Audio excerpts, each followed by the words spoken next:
আচ্ছা, hello dear students, তোমরা কেমন আছো? আজকে আমরা তোমাদের ক্লাস এইটের বাংলা ব্যাকরণের ধাতু নিয়ে আলোচনা করব। ধাতু অনেক ইম্পর্ট্যান্ট একটা পার্ট। তো ধাতুটা আছে তোমার ক্রিয়াপদের চ্যাপ্টারে আর কি, মেনলি। তো আগে আমাদেরকে ক্রিয়াপদটা আমি একটু সংক্ষেপে আলোচনা করি। ক্রিয়াপদটা হচ্ছে যে আসলে কি, আমরা ওই ইংলিশে পার্টস অফ স্পিচ পড়েছিলাম। ইংলিশে আমরা পার্টস অফ স্পিচ সবাই পড়ছি। ওই পার্টস অফ স্পিচ যেটা আমরা বলি ইংলিশে, সেটার বাংলা হচ্ছে, বাংলাতে সেটাকে আমরা বাংলাতে বলি পদ। কি বলি? পদ। এই পদ বা পার্টস অফ স্পিচ তোমার, আমরা জানি কতগুলো প্রকারভেদ আছে। বাংলাতে পদকে তোমার 5 ভাগে ভাগ করছে। আমি এখানে 4টা ভাগ লিখছি তোমাদের, যেগুলো তোমার ইংরেজির সাথে সরাসরি মিল আছে, একদম ডিরেক্টলি। যেমন তোমার বাংলাতে পদের মধ্যে আছে বিশেষ্য, সর্বনাম, বিশেষণ, ক্রিয়াপদ। তো তোমার এই বিশেষ্যর ইংলিশ কি আমরা জানি? নাউন। আর সর্বনামের ইংলিশ হচ্ছে প্রোনাউন। তারপরে বিশেষণের ইংলিশ হচ্ছে এডজেক্টিভ। এরপরে ক্রিয়াপদের ইংলিশ হচ্ছে তোমার ভার্ব। তার মানে যে কোনো কিছুর নামকেই বলে তোমার বিশেষ্য, বাংলাতেও বলে, এটা ইংলিশেও বলে, নাউন বলে। আর নাউনের পরিবর্তে যেটা বসে সেটা প্রোনাউন ইংলিশে। এবং এখানে বাংলাতে বিশেষ্যর পরিবর্তে, নামের পরিবর্তে যেটা বসে সেটা সর্বনাম। মানে সে, হ্যাঁ, তারা, এই টাইপের জিনিসগুলো হচ্ছে সর্বনাম। তারপরে অ্যাডজেক্টিভের ক্ষেত্রে, অ্যাডজেক্টিভ বা বিশেষণ কী জিনিস? যেমন বয় বা ছেলে, ছেলে একটা বিশেষ্য, মানে নাউন। এই ছেলেকে যদি তুমি মডিফাই করো, মানে ছেলেটা ভালো নাকি খারাপ, মানে খারাপ ছেলে, তখন কি হবে? এটা অ্যাডজেক্টিভ। মানে তুমি ছেলেটার সাথে, ছেলেটা একটা নাউনকে তুমি কি করলা? মডিফাই করলা। মডিফাই করে সেটাকে ওকে কী করে দিলা? সে ভালো নাকি খারাপ সেটা তুমি একটা আইডেন্টিফাই করে দিলা। বা ছেলেটা কালো নাকি ছেলেটা আহ, সুন্দর বা ফর্সা, সেই জিনিসটা যে তুমি করলা, এই সুন্দর বা ছেলেটা কালো, এই যে কালোটা, এই যে কালো দিয়ে তাকে যে একটা মডিফাই করলা ছেলেটাকে, ছেলেটা একটা নাউন, ওই মডিফাই যেটা দিয়ে করছো সেটা হচ্ছে অ্যাডজেক্টিভ বা সেটা বিশেষণ।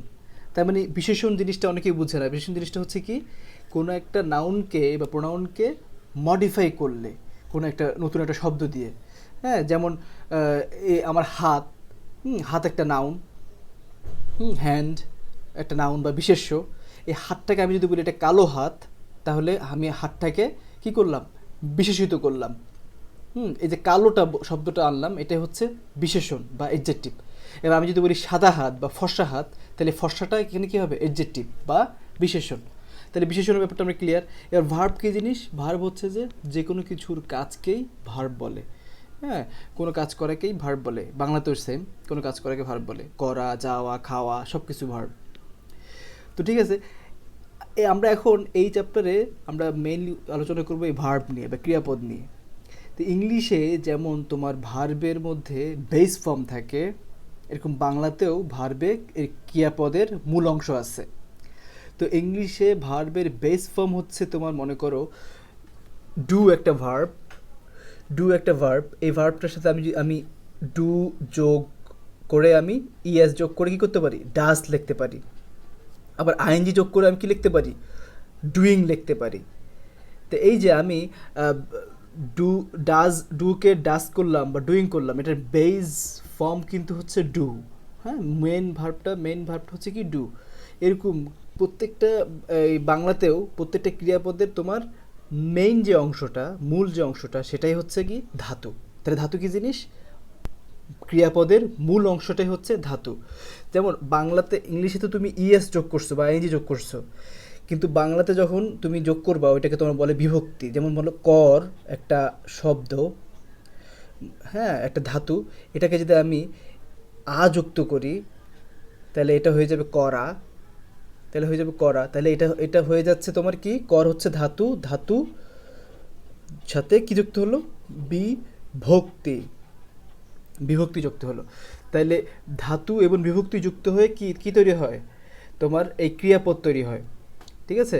তাহলে ক্রিয়াপদকে ভাঙলে আমরা দুটো জিনিস পাই, একটা ধাতু আর একটা বিভক্তি। ঠিক আছে? তো এই বা মনে করো আমি যদি বলি,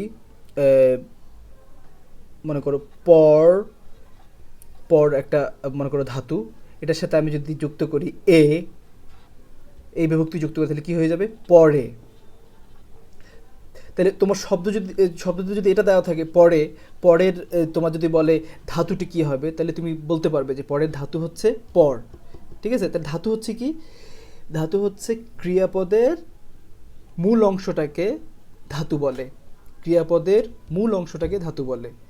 হ্যাঁ, ক্রিয়াপদকে ভাঙলে আমরা দুটো জিনিস পাই, একটা ধাতু একটা বিভক্তি।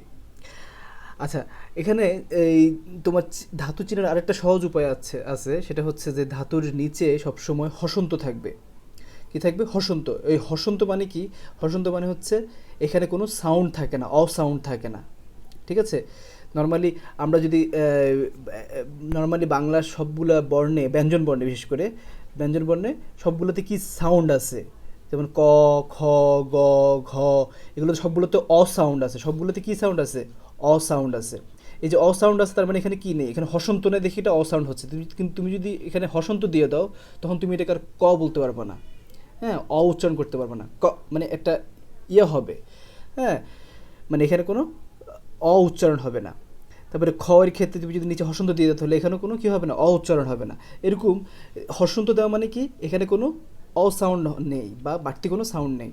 তো এরকম আমরা কি ধাতু চেনার জন্য আমরা কি করব, নিচে যে হসন্ত আছে হসন্ত আছে কিনা সেটা দেখব।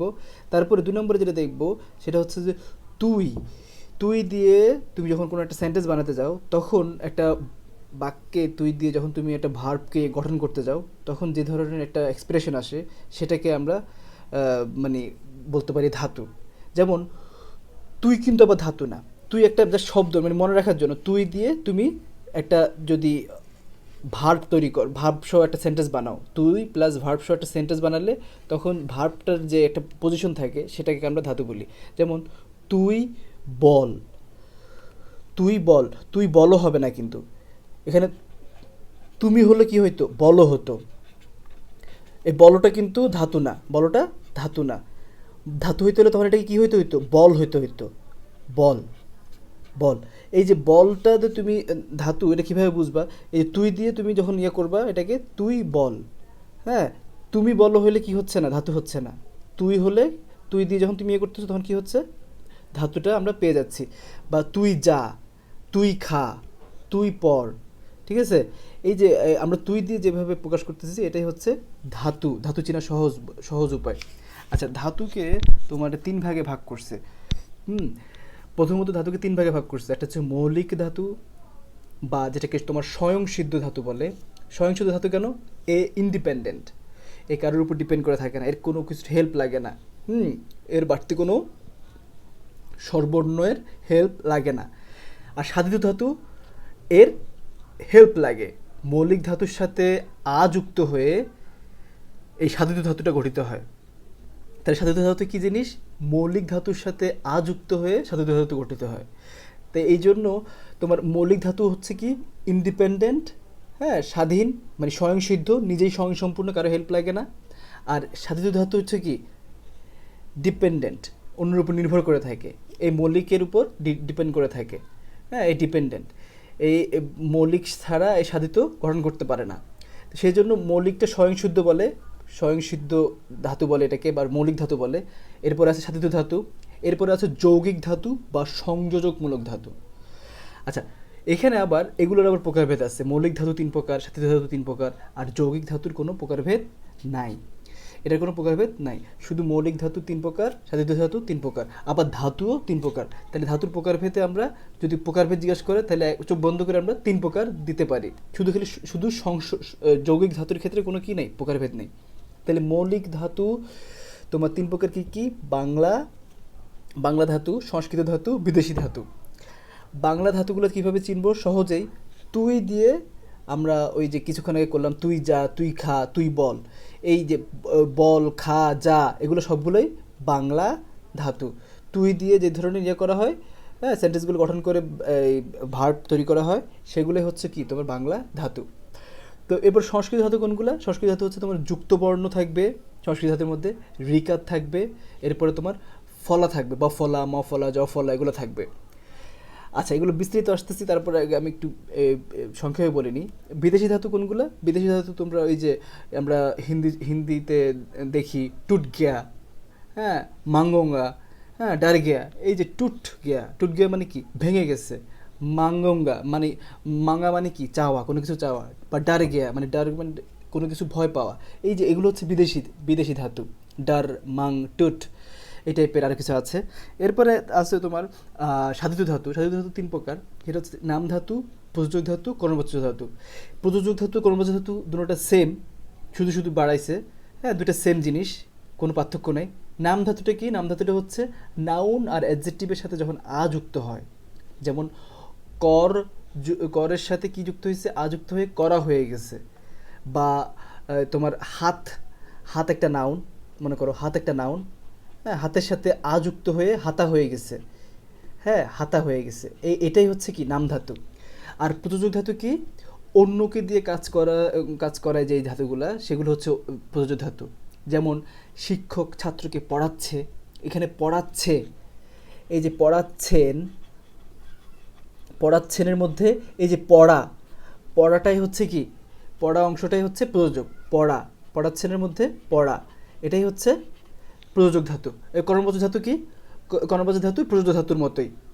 পড়াচ্ছে মধ্যে পড়ায় বা পড়া, এটাই হচ্ছে কর্মবাচ্য ধাতু, সেম জিনিস। এরপর আসে যৌগিক ধাতু বা সংযোজকমূলক ধাতু।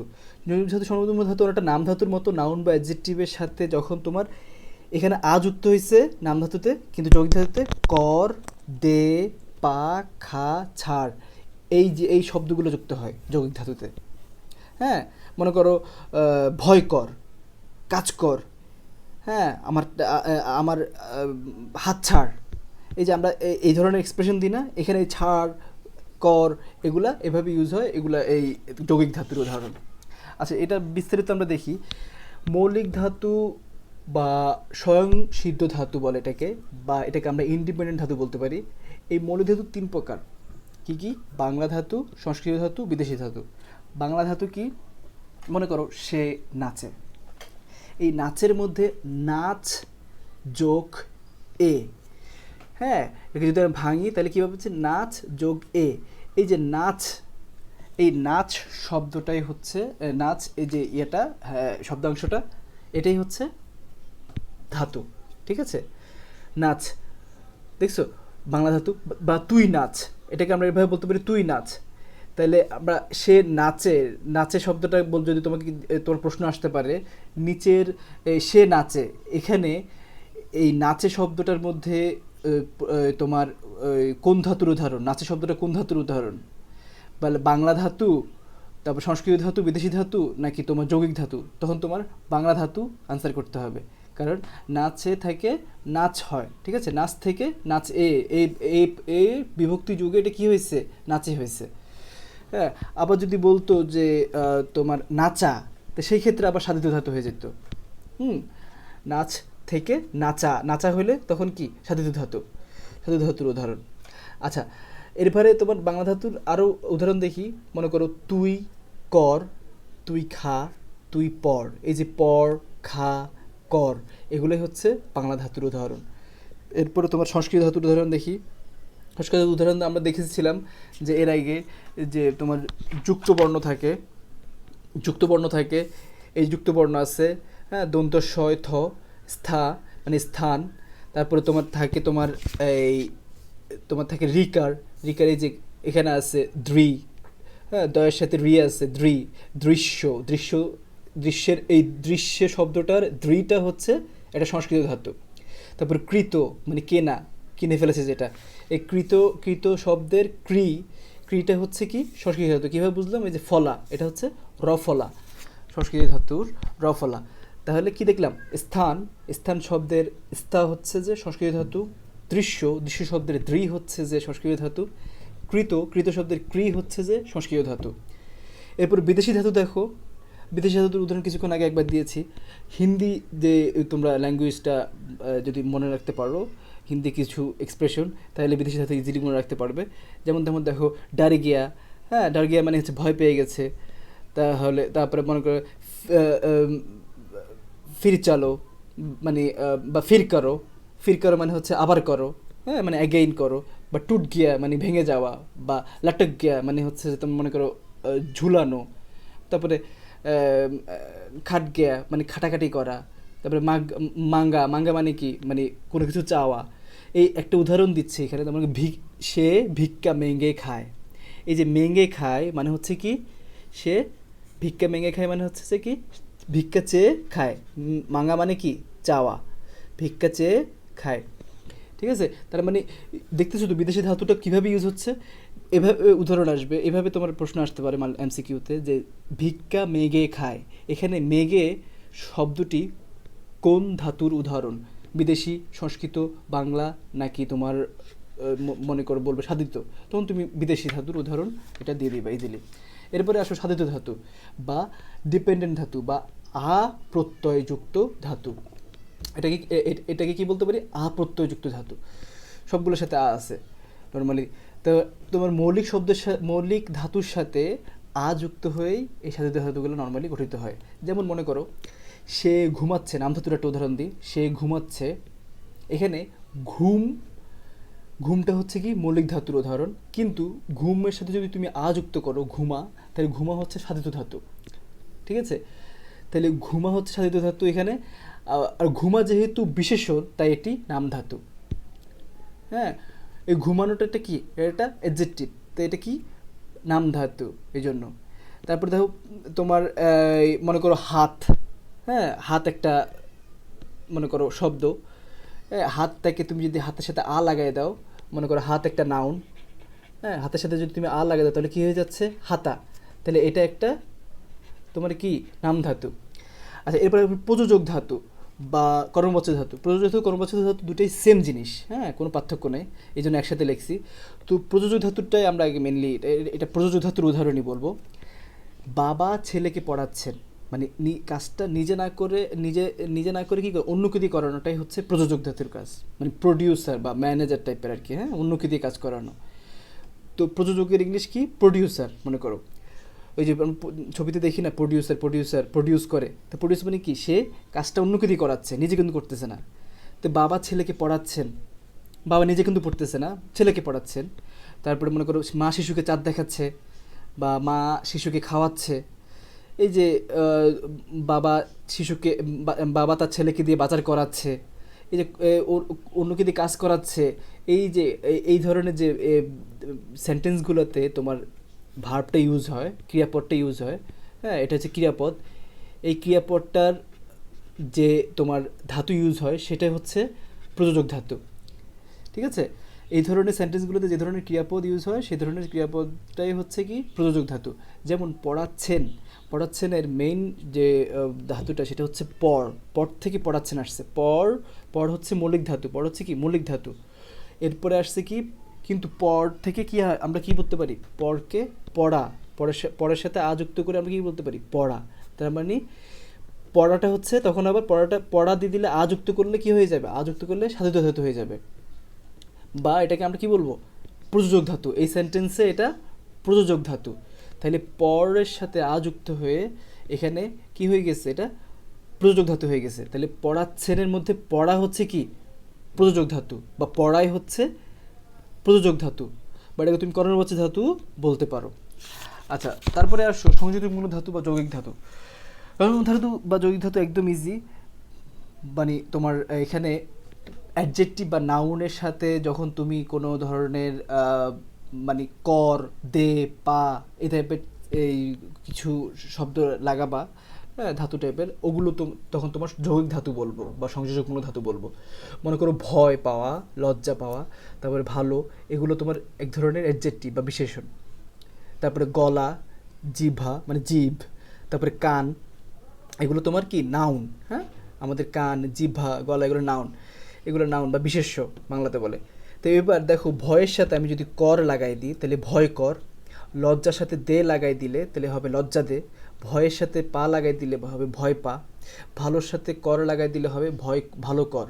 এগুলো সবগুলা কি হচ্ছে, এগুলো সবগুলো হচ্ছে এখন যৌগিক ধাতু, কারণ এগুলো অ্যাডজেক্টিভ বা নাউনের সাথে যুক্ত হয়েছে। এই যে কর, দে, পা এই টাইপের শব্দগুলো, কাঠ, ধর, ছাড়, হ্যাঁ, হ, খা, এই ধরনের শব্দগুলো, এই ধাতুগুলো যখন তোমার এই ধরনের নাউন বা বিশেষণের সাথে যুক্ত হয়, তখন তোমার কি হয়, এগুলা যৌগিক ধাতু বলে। তারপর মনে করো গলা ছাড়, জিভ কাট, কান ধর, হ্যাঁ, এগুলো কি হচ্ছে, যৌগিক ধাতু। তারপর সাবধান হ, বড় হ, মার খা, এই যে খা, হ, এই হ, এগুলো হচ্ছে যৌগিক ধাতুর উদাহরণ। আশা করি তোমরা ধাতুটা বুঝেছো। ধন্যবাদ।